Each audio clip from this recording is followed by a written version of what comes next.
This episode is CFD and CPD crossover, and it's pretty awesome to have both worlds coming together. I feel like this is the closest that we've seen of having, literally, of seeing the entire world of the Chicago enterprise at Dick's Building finally really working together as a unit.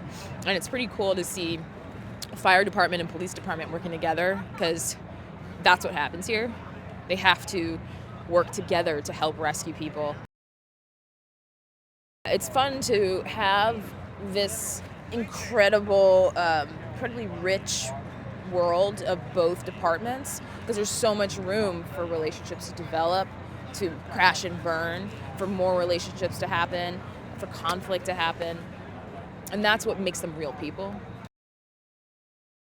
Like, even in the TV, like, perfect little romances that you see, I'm really happy to see that we are having some trouble, because every relationship has trouble. And we can't represent a real relationship if we're not, doing this sometimes. And hopefully we get through it.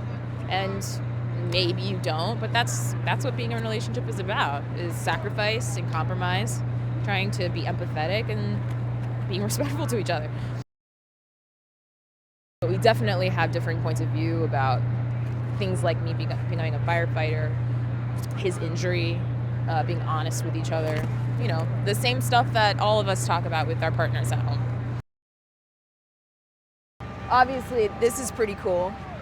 So they built this entire structure to replicate like it's an addition of this building, and made it look like a huge collision, or not a collision, a demolition.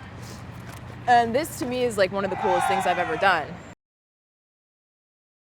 And so technically where I'm at is underneath that pile, like inside the building.